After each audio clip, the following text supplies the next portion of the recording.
Қайырлы күн достар. Бүгін біз өте дәмді орамжапырақ пен қызылшадан тұратын салат дайындаймыз. Орамжапырақты үлкен бөлшектерге бөліп, 4 бұрыш етіп тураймыз.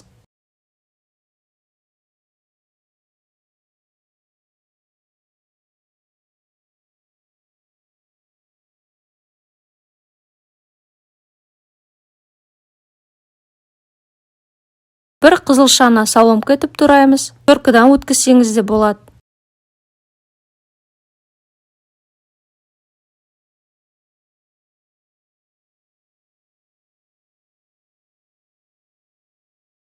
Тұз салып, жақсылап араластырып аламыз.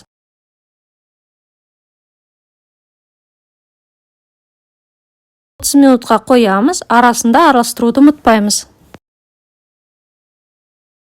Табаға өсімдік майын қыздырып аламыз. Жарты сағат өткен соң енді дәмдеуіштерімізді қосамыз. Қант, қуырылған кориандр, қызыл бұрыш, сарымсақ, уксус.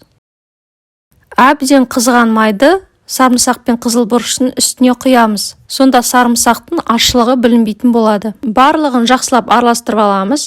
Бетін тарелкамен басып, қақпақпен жауып, тоңазытқышқа келесі күнге дейін қоямыз. Арасында 2-3 рет араластырамыз. Біздің салатымыз дайын болды. Дәмі өте керемет, қытырлап тұр.